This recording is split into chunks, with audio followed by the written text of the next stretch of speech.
उसके बाद आपको गोल सेट करना है।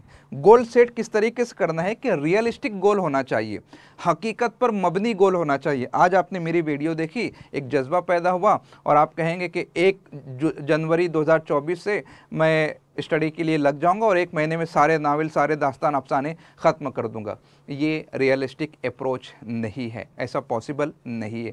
रियलिस्टिक अप्रोच आपको अपनाना है कि मैं 10 दिनों में 2 नावल पढ़ लूँगा, 3 हफ्ते में सारे अफसाने मुकम्मल कर लूँगा, दास्तानों का रिवीज़न कर लूँगा या फिर उनका खुलासा पढ़ लूँगा। जो भी XYZ जो भी आप टाइम टेबल बनाते हो, तो आपको पता है आपका वर्क का कितना काम लगने वाला है, आपको घर में कितना टाइम देना है, आपकी लिमिटेशन कितनी है, ये सारी की सारी चीज़ें आपको पता है, आपके कमिटमेंट कितने हैं, आपका लाइफ का शेड्यूल कैसा है, उसके अकॉर्डिंग आप रियलिस्टिक गोल सेट करने की कोशिश करो। जैसे हर साल जब यूपीएससी का रिजल्ट लगता है ना, तो फिर वो हज़ारों लाखों बच्चों में जुनून से सवार हो जाता है कि मुझे भी आईएएस बनना है, मुझे भी आईपीएस बनना है। और वो ढेर सारी किताबें खरीद लेते, 2 दिन पढ़ा, 4 दिन पढ़ा, 6 दिन पढ़ा, फिर वो सर्द खाने में वो सारा जज्बा चला जाता है। तो ऐसा नहीं है, है ना। कामयाबी की दलील जो है ना, वो है हार्ड वर्क प्लस कंसिस्टेंसी, मुस्तकिल मिजाजी के साथ मेहनत करना, तब कहीं जाकर कामयाबी मिलती है।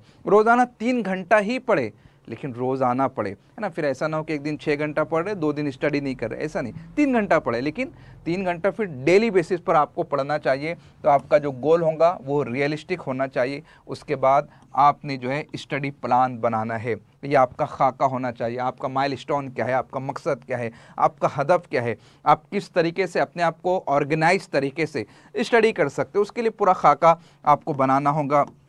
पूरा टाइम टेबल, आपकी ज़िंदगी का जदवल पूरा तैयार करना होगा और डे बाय डे में आपको ट्रैक करना होगा, अपने आप को जज करना होगा, अपने आप को कि कितना प्रोग्रेस देखने को मिल रहा है। आपने जो पॉलिसी बनाई है पढ़ने की, उससे आपको फ़ायदा हो रहा है, आप में इम्प्रूवमेंट आ रहा है या नहीं आ रहा है। अगर ऐसा लगता है कि मैं पढ़ तो रहा हूँ, फ़ायदा नहीं मिल रहा है, इम्प्रूवमेंट नहीं आ रहा है, तो फिर कहीं ना कहीं आपको अपने अप्रोच को तब्दील करना होगा, अपनी स्ट्रैटेजी को बदलना होगा, आपके मंसूबों को तब्दील करना होगा। तो इस तरीके से आपको एक स्टडी प्लान बनाना है, उस बनाए हुए स्टडी प्लान को अपनी ज़िंदगी में रूबा अमल करना है और अमल करने के बाद जज करना है। देखिए, पहले दिन मैं नहीं कहूँगा कि आप प्रीवियस ईयर क्वेश्चन पेपर लेकर बैठ जाइए। मैं तो हर स्टूडेंट से यही कहता हूँ कि पहले दिन आप गाइड भी मत उठाइए।